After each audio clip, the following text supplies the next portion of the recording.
In the heart of Lagos' most exclusive neighborhood, where sprawling mansions stood as monuments to wealth and power, the Okonkwo family reigned supreme. Their home was a palace of modern luxury. Marble floors gleamed under crystal chandeliers, imported furniture whispered opulence, and priceless art adorned the walls. To the outside world, they were the embodiment of success.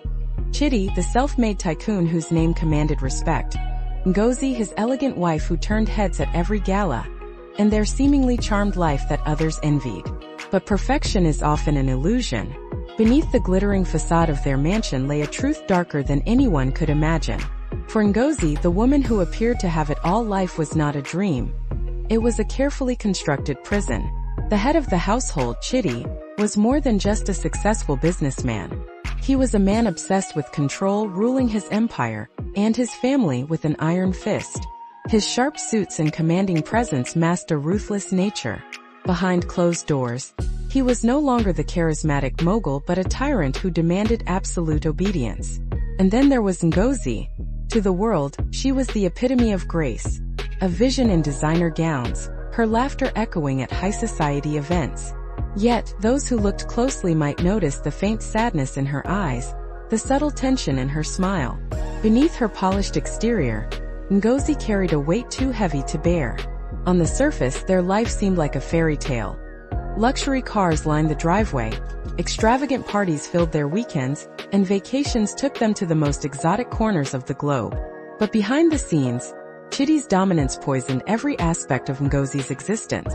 He dictated whom she could speak to, what she could wear, even how much money she could spend. Every decision required his approval, every action was scrutinized. Her allowance, despite their vast wealth, was laughably meager, a deliberate reminder of her dependence on him. "You belong to me," he would say coldly, his voice cutting through her like a knife. "Without me, you are nothing." These words haunted her daily, shaping her reality. She tried to resist at times, summoning the courage to challenge his authority. Once, during a rare moment of defiance, she questioned his rules, pointing out their unfairness. "How dare you challenge me?" Chidi roared, his temper erupting like a storm. "Do you think anyone else would give you this life? Do you think you're worth anything without me?" His punishments were swift and severe. When angered, he would isolate her, confiscating her phone or car keys. Other times, he resorted to verbal abuse, chipping away at her confidence until she felt powerless to fight back. Fear became her constant companion, silencing her cries for freedom. At night, when the mansion grew quiet and the city lights twinkled outside her window, Ngozi would sit alone, staring into the darkness. The Lagos skyline shimmered like a promise, yet it offered her no escape. She was surrounded by beauty but trapped in a gilded cage. Sometimes she wondered what it would take to break free. But the thought of losing everything, the security, the status, the life she had grown accustomed to, kept her tethered to Chidi. For now, survival was enough. Yet deep within her, a spark of rebellion began to flicker. One evening, as the sun dipped below the horizon and painted the Lagos skyline in hues of orange and purple, Chidi left the mansion for yet another business meeting. This time, however, something inside Ngozi snapped. She sat alone in the grand living room, surrounded by the trappings of wealth that felt more like chains than comforts. For years she had suppressed her desires, silenced her dreams, and buried her identity under layers of obedience. But tonight she realized she couldn't do it anymore. With trembling hands, Ngozi began packing her belongings. She moved quietly, careful not to make a sound that might alert the house staff.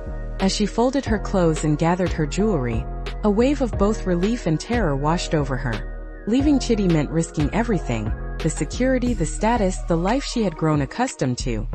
But staying meant continuing to suffocate under his control. But deep down, Ngozi knew that simply walking away wasn't enough.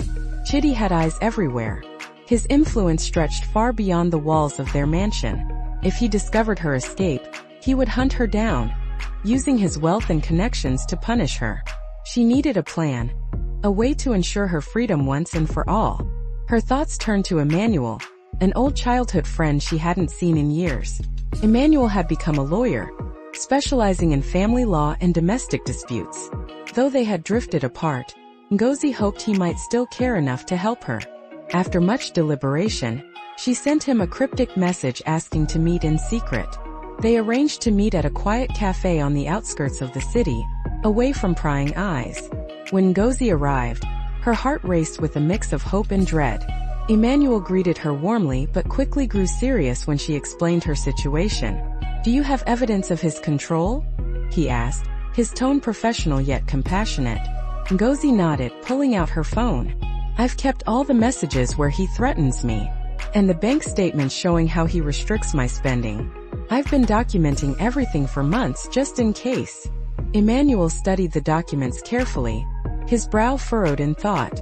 "This could be grounds for a legal case," he said finally. "But you need to act quickly and carefully. If he finds out—" Ngozi interrupted him, her voice steady despite the storm raging inside her. "I know the risks, but I can't live in fear anymore. I'd rather lose everything than stay trapped in this nightmare." Emmanuel placed a reassuring hand on hers. "All right, let's do this together. But remember, timing is everything. One wrong move and he'll crush you." As Ngozi left the cafe, she felt a flicker of hope, a fragile spark that promised a future beyond the prison of her marriage. Little did she know the hardest battles were yet to come.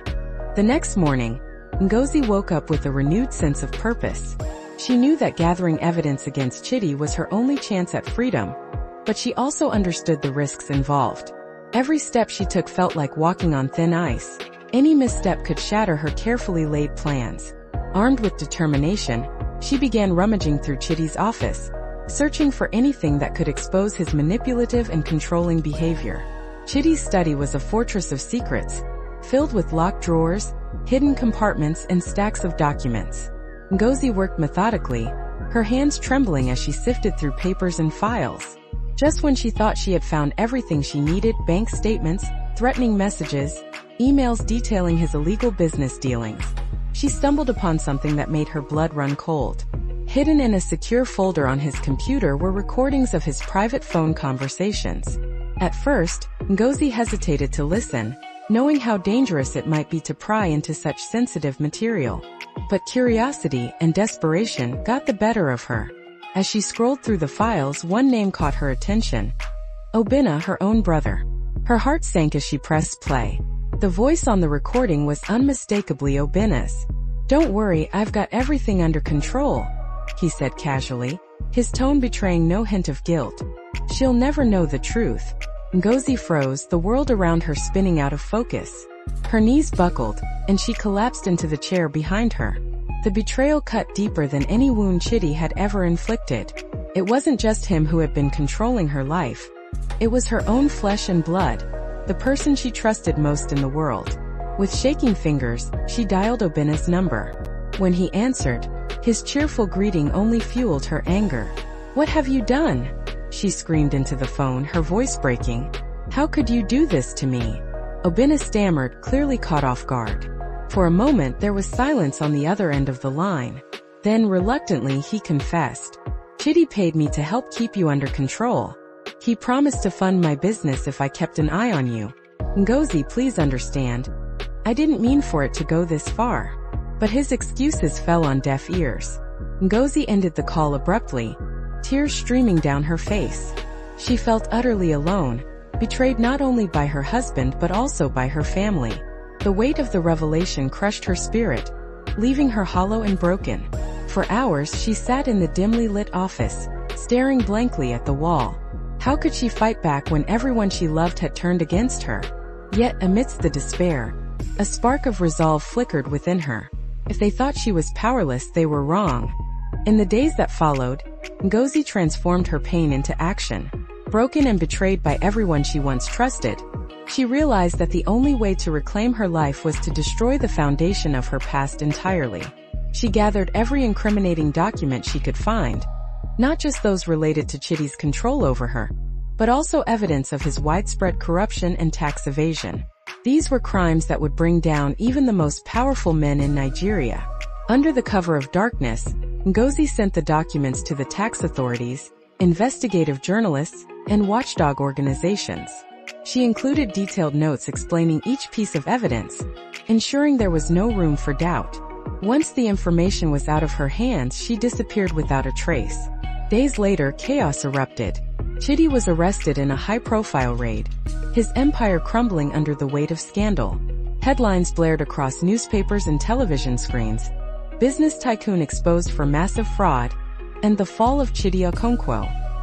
His reputation was in tatters, and his once loyal allies abandoned him in droves. Meanwhile, Obina's betrayal came back to haunt him. With Chidi's empire in ruins, the funding for his business evaporated overnight. Unable to repay his debts, he lost everything: his company, his home, and his dignity. A month later, Ngozi resurfaced in a quiet, unassuming town in southern Nigeria. She had changed her appearance, cutting her hair short and adopting a simpler style. She also changed her name, erasing all ties to her former life. To the townspeople, she was simply Amara, a kind and reserved woman who kept to herself. One day, while shopping at the local market, a young journalist approached her.